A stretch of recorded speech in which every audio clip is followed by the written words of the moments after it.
शेगावात 25 फेब्रुवारीला आयुष्यचे भव्य राष्ट्रीय आरोग्य महासंमेलन राष्ट्रपती द्रौपदी मुर्मू यांची उपस्थिती लाभणार.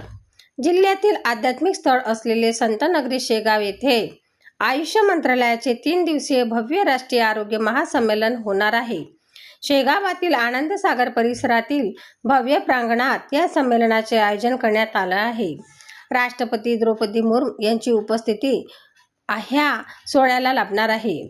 त्याचबरोबर राज्याचे मुख्यमंत्री देवेंद्र फडणवीस, उपमुख्यमंत्री एकनाथ शिंदे, सुनेत्राताई पवार यांचीही यावेळी उपस्थिती राहणार आहे. याशिवाय आरोग्य व विशेषतः आयुर्वेदा क्षेत्रातील देशातील दिग्विजय मान्यवर उपस्थित असतील. आयुर्वेद उपचार पद्धती, पारंपरिक औषधोपचार या बाबींचा प्रचार प्रसार करून आयुर्वेदाचे महत्त्व अधोरेखित करण्यासाठी हे राष्ट्रीय शिबिर अत्यंत महत्त्वाचे ठरणार आहे. या 3 दिवसीय कार्यक्रमात प्रदर्शनी, आरोग्य शिबिर तसेच मार्गदर्शन शिबिरांचा सहभाग असणार आहे. या माध्यमातून हजारो नागरिकांना लाभ मिळेल असा विश्वास केंद्रीय आयुष तथा कुटुंब कल्याण राज्यमंत्री प्रतापराव जाधव यांनी व्यक्त केला. 7 जानेवारी रोजी शेगाव येथे आयोजित पत्रकार परिषदेत ते बोलत होते. कामगार मंत्री आकाश फुंडकर, बुलढाणा जिल्हाधिकारी किरण पाटील यावेळी उपस्थिती होती. सनसनी न्यूज, शेगाव. औषधोपचार उपलब्ध करून देण्यात येणार आहे. त्याचबरोबर त्यांना आरोग्यविषयक मार्गदर्शन देखील विविध व्याख्यानाच्या माध्यमातून सदर कार्यक्रमातून प्राप्त होणार आहे. बुलढाणा जिल्हा व परिसरातील शेतकऱ्यांना देखील याचा मोठ्या प्रमाणामध्ये लाभ होणार असून वन औषधी लागवड या संदर्भात मार्गदर्शन देखील त्यांना या ठिकाणी केल्या जाणार आहे. त्यामुळे वन औषधीची लागवड करून शेतकऱ्यांचे उत्पन्न वाढविण्याच्या दृष्टीने देखील शेतकऱ्यांनी या संधीचा लाभ करून घ्यावा असे माझे विशेष करून शेतकऱ्यांना सुद्धा आव्हान आहे.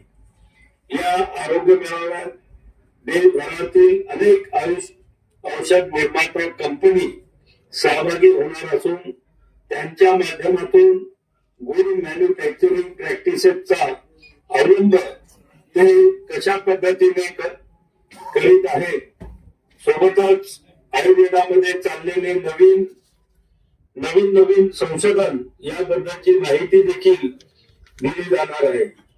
आयुष औषधी निर्माता वर्गासाठी देखील वेगवेगळ्या कार्यशाळेचे आयोजन या माध्यमातून करण्यात येणार आहे.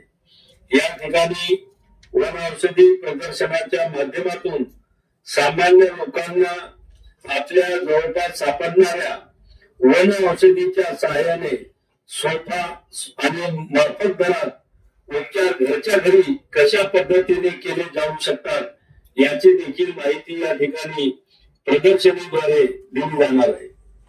आयोजन समिती या कार्यक्रमाला अधिक लोकाभिमुख व जनसामान्यांच्या अधिकाधिक लाभ कशा पद्धतीने प्राप्त होईल या दृष्टीने सातत्याने प्रयत्न करीत असून याशिवाय अनेक गोष्टी या कार्यक्रमामध्ये उपलब्ध राहणार आहे. याची माहिती देखील आपल्या माध्यमाच्या माध्यमातून नागरिकांना वेळोवेळी करून देण्यात येणार आहे. मी आयुष मंत्री म्हणून कार्यभार स्वीकारल्यानंतर मोठ्या प्रमाणावर अभिनव पद्धतीने आयुष मंत्रालयाच्या कामाला पुढे नेण्याचे काम सातत्याने सुरू आहे.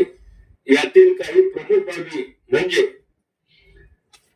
सुरुवातीलाच मी मंत्री झाल्यानंतर पहिला जो मोठा कार्यक्रम आम्ही आयुषचा घेतला होता तो म्हणजे देश का प्रकृती परीक्षण.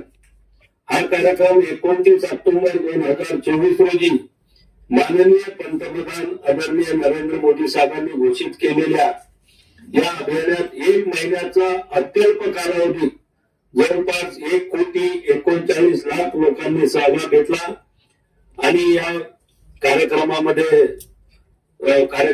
फेब्रुवारी 2025 मध्ये 5 गिनीज बुक ऑफ वर्ल्ड हे विश्व विक्रम त्या ठिकाणी या मंत्रालयातल्या या सर्व जे काही आमचे डॉक्टर्स होते, व्हॉलंटियर्स होते त्यांच्या मेहनतीने मिळाले. त्याचप्रमाणे जागतिक आरोग्य संघटनेसोबत WHO समावेश करण्यासाठी सुद्धा सातत्यानं आमचे प्रयत्न सुरू आहेत.